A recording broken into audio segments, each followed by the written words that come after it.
to know each other so well, but so we all know, of course, Laurence Hemming, a professor of philosophy at Lancaster University and the director of the Knapp Foundation.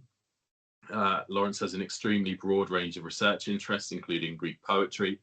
Actually, Laurence, did you want to press record? I forgot. You've done it. I have pressed record, yes. Right, I should warn everybody we are recording now. Yeah, we are, yeah. So our first speaker is Laurence Hemming, a professor of philosophy at Lancaster University and the director of the Knapp Foundation. Laurence has an extremely broad range of research interests, including Greek poetry and philosophy, German philosophy, particularly, of course, the work of Martin Heidegger, the history of philosophy and theology. Laurence has published widely in these areas, including Heidegger's Atheism in 2002, Postmodernity's Transcending in 2005, and Heidegger and Marx, a productive dialogue over the language of humanism in 2013. Together, we're currently translating Heidegger's undelivered 1942 lectures on Anaximander, which is volume 78 of the Gesamtausgabe. And we're just coming to the end of editing a volume on Heidegger and Parmenides for Bloomsbury. Today, Laurence's paper is titled Heidegger's Greek. Is he? How is being Greek or German understood? Laurence. Aaron, thank you very much for that generous invitation, and thank you everyone, especially those of you who've got up so early to be here today. This is a slightly modified version of a paper I gave in Indiana University a couple of months ago, but we have hardly begun with Heidegger, and we are poorly equipped even to begin. To understand what it is Heidegger speaks of, one, I think, should unlearn almost everything one has been told hitherto. I will say this: Heidegger speaks only ever and entirely of what we speak of, if we speak of being. Heidegger speaks only and entirely from the experience of what being says, but as a question, which is to say, as the demand that being is and makes on us, and by which we are addressed, and to which we are constantly already responding, whether we know it or not. We are already, we are being, and this is of, from out of, what Heidegger speaks. Until one understands this, I would suggest, one will not understand one word of what Heidegger has to say. The nothing, to me eon, Parmenides insists, can neither be known nor uttered, which means inasmuch as we could even speak of the nothing, to me eon, we could speak of it only mixed with being. It is to the how of that being mixed with being that I want to turn today. In Heidegger, the nihilating expresses itself in various ways. He speaks of die Unwahrheit, unwahr, untruth itself, das Unwesen, unknown, non-presence, and above all, aletheia, das Unverborgene, the unconcealed. It is ein Nichtseiendes, he says, not a non-being, because as I said recently, show me such a one of these if you can, but as a Nichtseiendes, something which is not, or no longer, or is not yet present. The nothing, however, Parmenides insists, is without any determination. And yet nothing is not left without determination, even by Parmenides himself. The mixture of being and non-being that lets non-being come in some way to presence takes for Parmenides not one but two forms.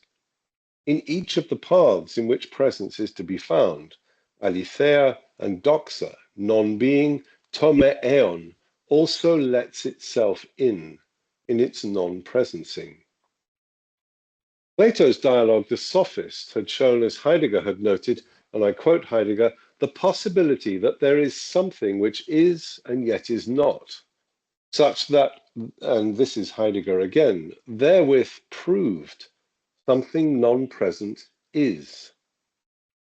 Parmenides, however, had insisted that doxa, opinion, the seeming itself, was the admixture of what is and what is not. If the presencing of the present is what aletheia names, then the absence of the presencing with respect to the present is doxa. That understanding of what is present, that derives not from what is present itself, things as they are, but rather from mere talk about things, chatter or discourse, what Heidegger will later come to call die Rede, mere chatter or common speech. Being, das Sein, unfolds from out of the nothing, since it itself is not a being, neither present nor a present. Being is, namely, presencing. Heidegger speaks of Sein, uncapitalized, not a noun nor a verb, but it can be either. Sein is in fact what grammarians call a verbal participle because it participates in both the verbal and substantive meanings. This word Sein is in Greek on, archaically aeon, which we find in Parmenides, and is the short form of a word Heidegger receives from the German classical philologists, specifically from Friedrich Schleiermacher, who coined the term Sein. He seems to have coined it around 1807. It comes from Plato, quoting Parmenides, and Schleiermacher uses it to render in German enai on, which is Plato, eon emenai, which is Parmenides, enai, emenai, the infinitive forms of the verb to be, being. Sein is the word Heidegger indicates every time he speaks of the being of being in its being, das Sein des Seienden. Heidegger knew Schleiermacher's translation Sein because he uses it himself, and he speaks of Sein the first time in print he ever spoke of being in itself, and as such, on the very first page of Sein und Zeit, Being and Time, when he quotes, or rather he mashes up a quote, from Plato's Sophist. Sein does not so much say being of beings as rather it says being is. Please note the number denoted by the word forms. For the word Seienden from the phrase das Sein des Seienden looks suspiciously like a plural, die Seienden, the beings. But it is emphatically not this. The N of Seienden is simply agreeing with the singular genitive definite article des, das Sein des Seienden, because German is an inflected tongue, the being of being. Heidegger is being faithful to what he finds and knows from Parmenides, Plato, and Schleiermacher. Now we can see in English at least that Parmenides' two different words, eon, emenai, have the same translated form in English. Let me introduce you to an essential feature of all attempts to speak of what the word being speaks. Every word for being, and there are many, speaks what each of the others speaks, or it does not speak being at all. The different words for being speak the difference and differentiality of what the word being speaks. This is the how each word of being speaks. All words of being speak the same, being, and they bring with them how. Carnap, in his very famous 1931 attack on Heidegger, complained that the word Seiend had been invented by the metaphysicians as a translation of Latin ens, being. Carnap assumed that there was a long genealogy through antiquity and the preservation of Greek thought into scholasticism, through Descartes, Leibniz, Kant, and German idealism, positivism, and so forth, all the way, therefore, from antiquity to Seiend. And indeed there was, through philosophy. But there was no long winding and twisting progress through philology to this word at all. Schleiermacher knew the philosophical metaphysical tradition, but he took Seiend, das Seiende, Sein, not from what we have come to call metaphysics, but straight from antiquity, in fact, straight from Parmenides. Precise, thoughtful consideration of what Parmenides himself really had had to say. In 1807, barely begun, because it was only around this time that Parmenides' fragmentary remains were thought about for themselves for the first time since antiquity. And Germany was the site of this consideration. The words Seiend, das Seiende, Sein, Sein, never directly translated Latin ens, esse, the terms of the tradition of metaphysics, but they spring, even if via Plato, straight from Parmenides' fragments themselves.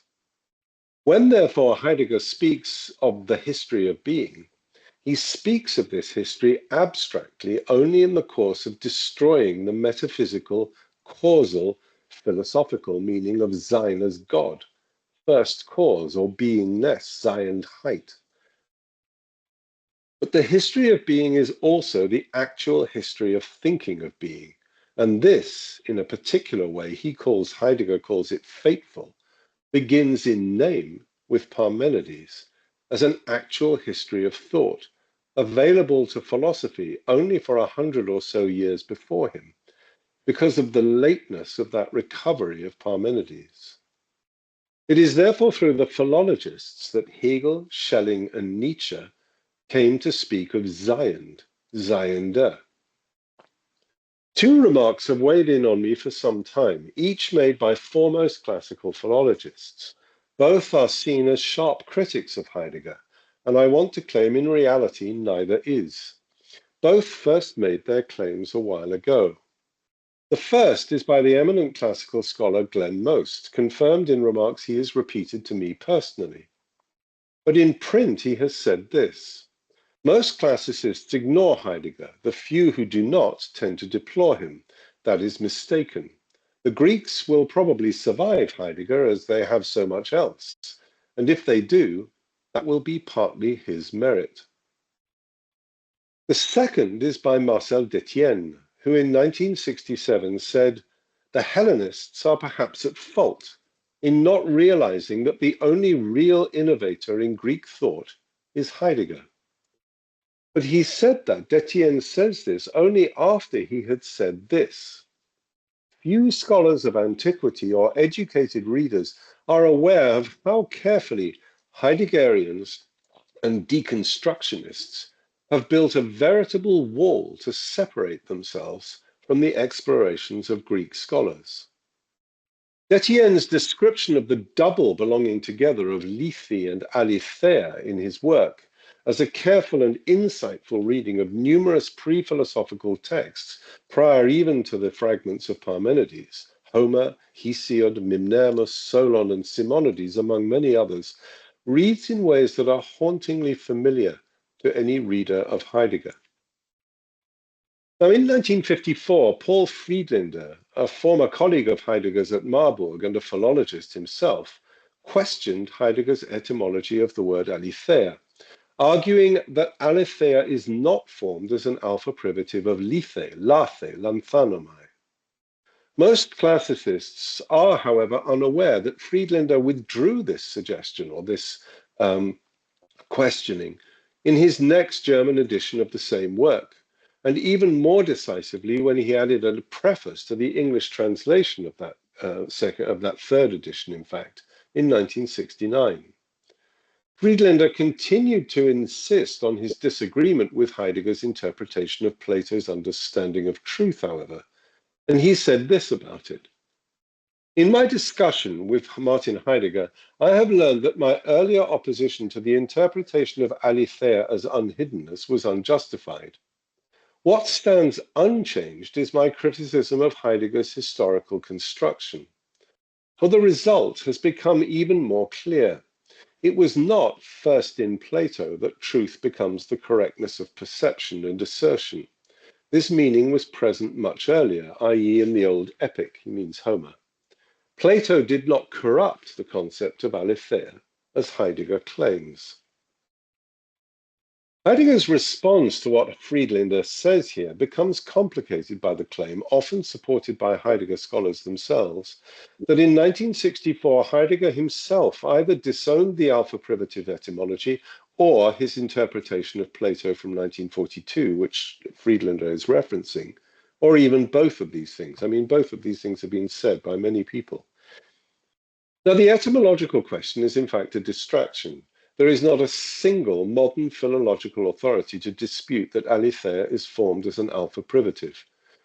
And indeed, even the etymological magnum of the 12th century, right up to the present day, or every single authority accepts that aletheia is an alpha privative of lanthanomai. Secondly, however, etymology, as Heidegger himself insisted, is not the issue. In the latter claim, however, concerning the interpretation of Plato, the eminent Heidegger scholar John Sallis, truly eminent and recently deceased and a great loss to us in the Heidegger community, has been a persistent voice arguing that Heidegger himself held that his interpretation of Plato was, as Sallis says, no longer tenable, nicht mehr haltbar. Sallis has also made this comment to me personally. Before examining Sallis's argument more carefully, we should take into account the decisive way Anglophone scholarship on Heidegger has affected how Heidegger himself is to be understood.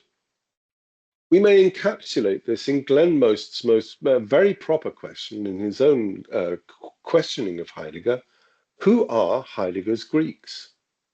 It has been presupposed by most Heidegger scholars that Heidegger's Greeks are, first and for the supposed early Heidegger, Aristotle and then Plato, and then for the so-called later Heidegger, Parmenides, Heraclitus and Anaximander, with the first two falling into abeyance. Let me therefore propose an alternative way of thinking of this. Heidegger's Greeks, I want to argue, are the most decisive words of Greek. And for that reason, those are Greek, we are Greek, who most decisively hear and so are addressed by Greek words in the original way. It is not having the words that makes a Greek, but what in hearing is thereby taken self-evidently from what is heard. Of the most decisive words in Greek, there are two: on, aeon, and aletheia. There are, of course, others, but these two will be enough to make Greeks of us all today, if we can hear them properly. Now, two other Heidegger scholars, Walter Brogan and Theodor Kessiel, have claimed that in the so-called Nathorp report of 1922, early Heidegger on their schema, Heidegger had insisted that, and I quote, "It is only through Aristotle that Parmenides' fundamental thinking can be understood." Kessiel argues, going back to Aristotle allows us to define Parmenides' doctrine of being, end quote.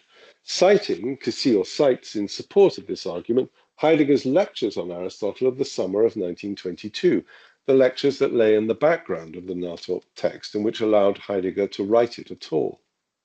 Brogan and Kessiel are also meticulous and compelling scholars of Heidegger, so it is unfortunate that the texts they cite in fact say almost the opposite of what they claim.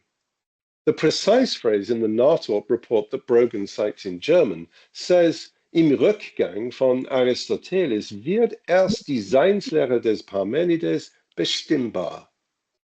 The problem is that "Im Rückgang von Aristoteles" does not say it is only through Aristotle, which would be something like "durch die Rückkehr zu Aristoteles," but rather only going back from or away from Aristotle does Parmenides' doctrine of being become, to use Brogan's term, bestimmbar, determinable or definable. Now, why does this matter? Because of what is said next. Parmenides' doctrine of being is determinable, Heidegger says, and I quote him, as the decisive step which decided the meaning and destiny of Western ontology and logic. Now, Kessiel understands this essentially negatively. Kessiel speaks of the long history, he says, of the Western metaphysics of presence since Parmenides. And he calls Parmenides and everything that follows from him, and I quote, an extended hedonism. Here we see direct confirmation of Détienne's earlier thesis. The phrase metaphysics of presence is unknown to Heidegger and is derived entirely from French theory and especially the deconstruction of Jacques Derrida. Heidegger repeatedly stresses, especially in later remarks, that being is presence, Anwesenheit. Is understood means here what is itself means, Anwesen, presencing. Later, Heidegger will say that Sein is Anwesen, aus Anwesenheit, ist Anwesen aus Anwesenheit. Being is presencing from or from out of presence. We recognize here a further determination of that Schleiermacher word, Sein sein. In the place in which Heidegger says this, there is a further clarification that he adds to explain what he means, and we will return to that at the end. Now, why is Aristotle to be got out of the way rather than to be gone back through? The lectures themselves of 1922 make this absolutely explicit, because Heidegger reached Parmenides through what he found in Aristotle, but only in order to show on what basis Aristotle's interpretation stood. So what had changed? The entirely transformed understanding of Parmenides was confirmed by the phenomenological significance of doxa, the Parmenidean word, mortal opinion. Doxa is being mixed with non-being, a thesis also advanced about the same time by the philologist and lifetime friend of Heidegger's, Karl Reinhardt. Heidegger argues that, and I quote him, with the interpretation of Parmenides' aletheia, phenomena are demonstrated that enable a decisive preview of the problems of Greek logic. Plato, Sophist, Philebus, Parmenides, above all, put Aristotle's achievement in the right light, also in relation to Plato. Whereas scholars of Heidegger have continued to interpret his term from Sein and Zeit and elsewhere, Unwahrheit, as untruth, John Sallis is the one who spoke of Unwahr, as an indication of das Nichts, which was Parmenides' second way of nothing, to me aeon, one which no mortal can or should attempt to travel. Being and time makes it absolutely clear that in fact Unwahr does not refer to Nichtsein, but to Parmenides' understanding of doxa, what he will call the third way. Heidegger will call later the third way. Parmenides' opinions of mortals, Heidegger's Gerede, discourse, chatter. Heidegger argues from the outset, and I quote him again, Parmenides' doctrine of being is determinable as the decisive step which decided the meaning and destiny of Western ontology and logic, and that this determination was carried out through the word aletheia, in contrast to doxa. What then had Heidegger claimed was no longer haltbar, holdable, or credible in the essay Plato's Doctrine of Truth of 1942? Friedlander had noted with a degree of perplexity that in his confrontation with Heidegger, Heidegger had not disagreed with Friedlander's view that the idea, this is a quote, idea which as the idea of all ideas remains the cause for the permanence and appearance of all Seiende, what is present or being. For Friedlander, this is aletheia. Heidegger rejected this is how das Seiende, being, is to be understood. Why? Because the understanding of aletheia that Plato held is insufficiently originary for us to understand being, Sein, sein, itself. When Heidegger used the word haltbar in conversation, Sallis could not have known, Sallis claims it was a personal conversation he had with Heidegger. Sallis could not have known that Heidegger was in fact quoting his own lecture, The Determination of the Matter for Thinking. Let me quote at length the version of that lecture that was delivered in Kiel in 1967. When we attend to what Heidegger says there, the entire mystery from 1964, i.e. whether Heidegger retracted either the alpha privative etymology or his view of Plato, disappears. This is what Heidegger says. It's a long quote. And I quote, in Being and Time, we find the statement, the translation of the word aletheia by the word truth, and especially the theoretical definitions of this expression, truth, obscure the meaning of what the Greeks took in a pre-philosophical understanding self-evidently, laying the basis for the terminological use of aletheia. i.e. Heidegger, I did not myself hold firmly to the insight expressed in this sentence, that aletheia originally names something which is not truth, and only over the course of decades took it seriously. That is why, under the pressure of tradition, there were many errors and setbacks along the way. This is what Walter Bröcker points out in his important work, Dialectics, Positivism, Mythology, that the thesis there is an essential transformation of truth in Plato, that is, in the Greeks, is not tenable, haltbar. It is not a question of a change from aletheia as truth in the sense of unconcealment to truth in the sense of orthotis, correctness, but of the initial transformation, which has remained decisive for the whole history of philosophy, from aletheia as unconcealment to aletheia as truth. What is said here is based on the question which has been troubling since the so-called turn, and which was expressed in the lecture Hegel and the Greeks of 1958. End of quote. That was all Heidegger. So what was said in Bröcker's book? Bröcker was a pupil of Heidegger's, by the way. Salus's haltbar, tenable, which we have shown to be Heidegger's, turns out most originally to be a word of Bröcker's.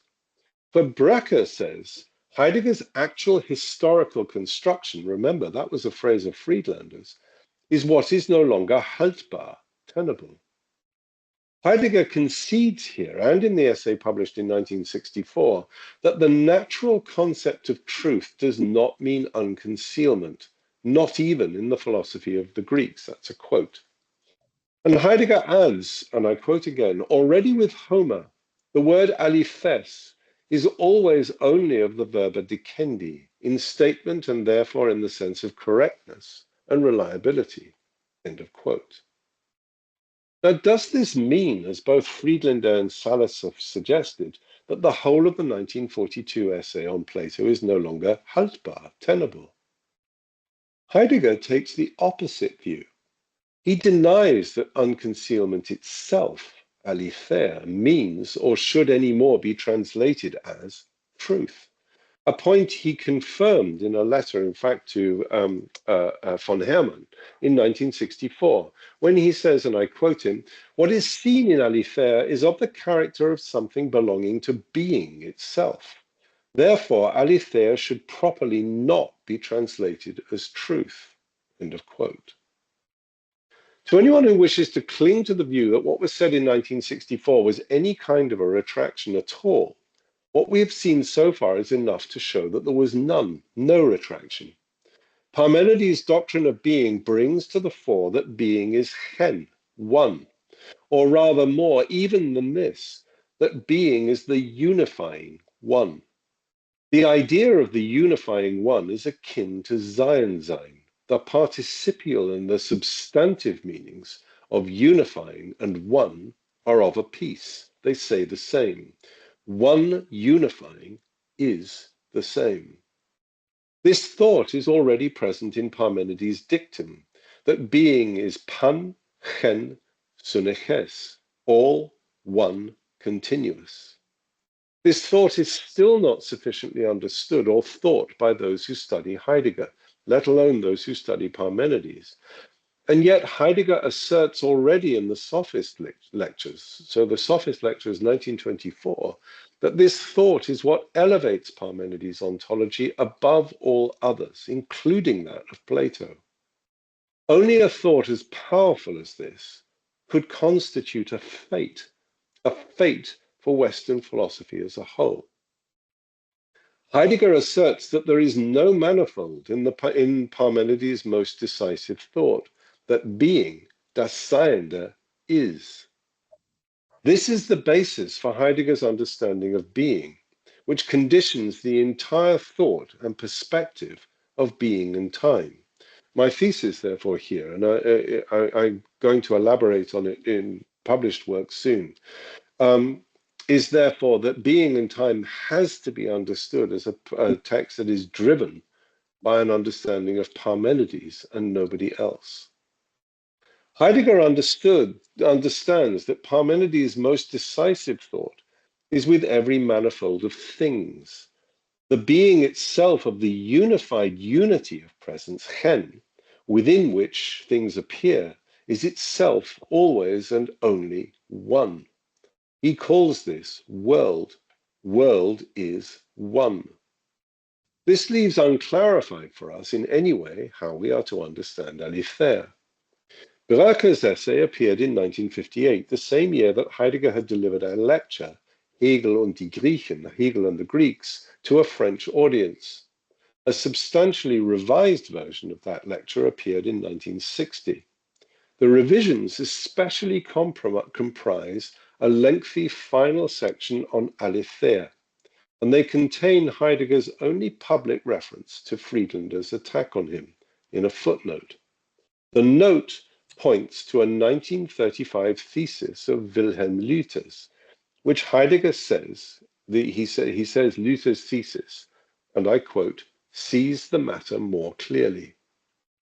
In his 1935 thesis, Luther describes how what Heidegger means by being, das Seiende, relates to Heidegger's understanding of Aletheia. This is the matter that Heidegger had suggested is more clearly understood.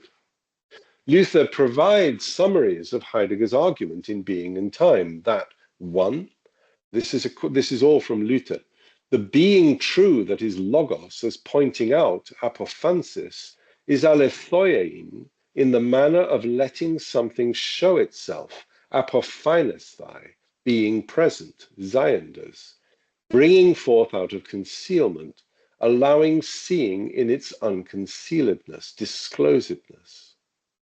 And two, second quote, aletheia means the matters themselves, that which shows itself, das Seiende, in the how of its uncoveredness.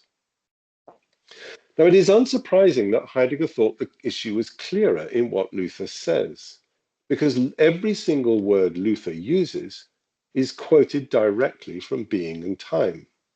The section of Being and Time quoted is entitled The Original Phenomenon of Truth and the Derivative Character of the Traditional Concept of Truth. This is the same section which Heidegger quotes in responding in 1967 to Breuker. Heidegger was well aware, even in Being and Time, that the original phenomenon of aletheia offered the ground for every other understanding of truth, homoiosis, orthotis, adequatio. However, if the unifying unity of being, Chen, on, das Seiende, is what Parmenides makes explicit, and is what is fateful for the history of being and logic in the West, aletheia remains the unsaid. Heidegger says this repeatedly across his oeuvre. As the unsaid, Parmenides is not able to bring out that concealedness itself must be brought into unconcealment. In this, concealment means remains mysterious in the history of being.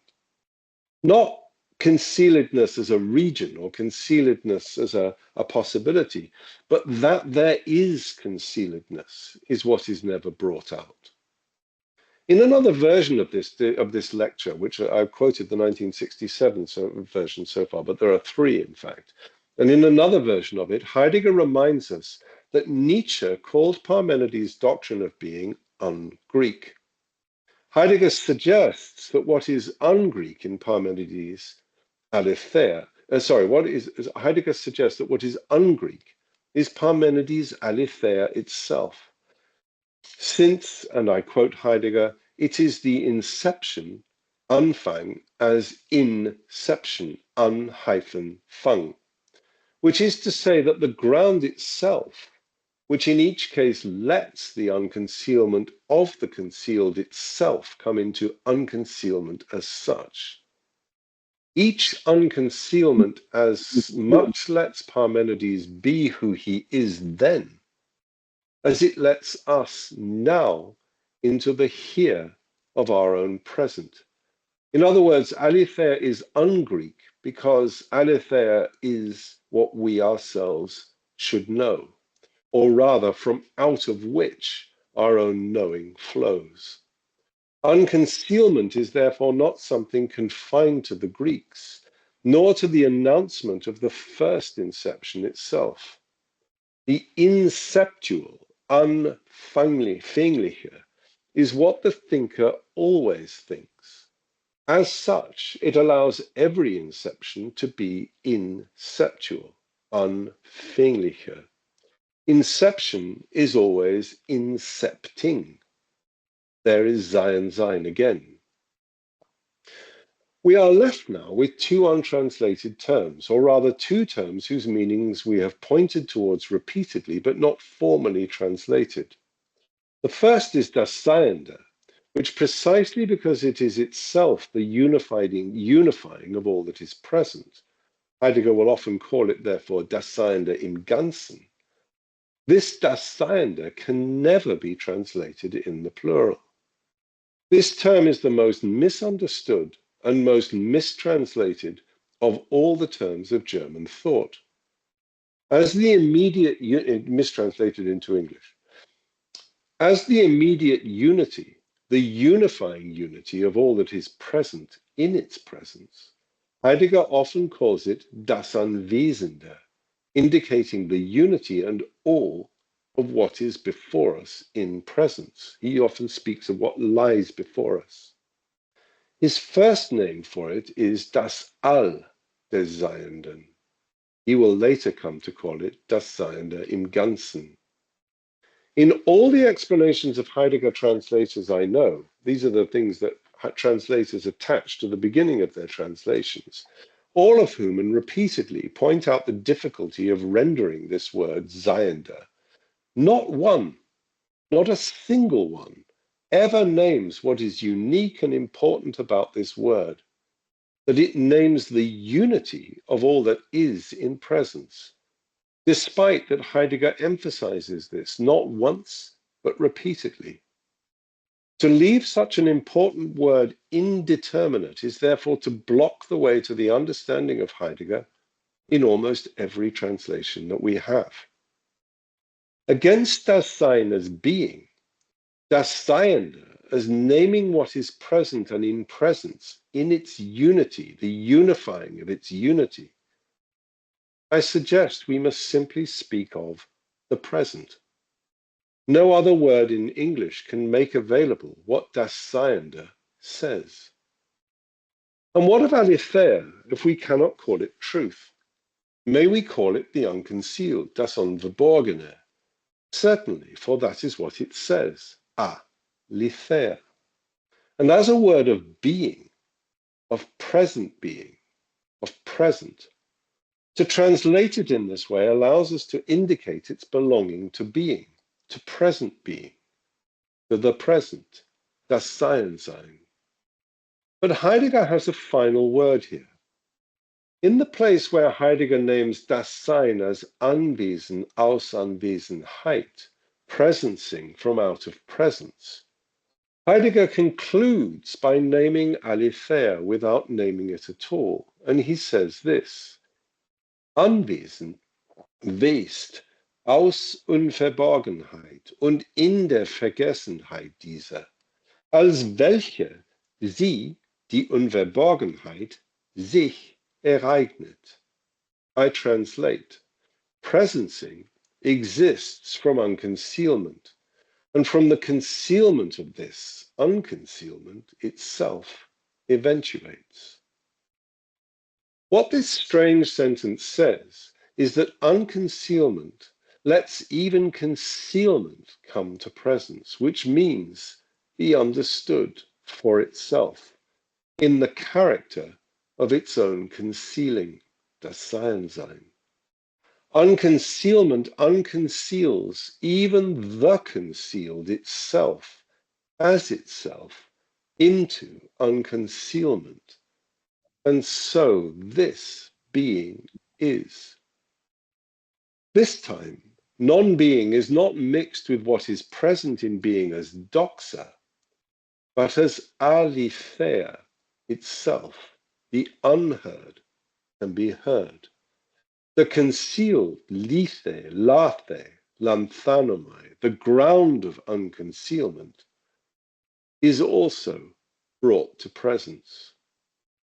May I therefore suggest, aletheia is the oldest word, and yet a most un-Greek word, a present word, for what Heidegger calls Ereignis. Thank you.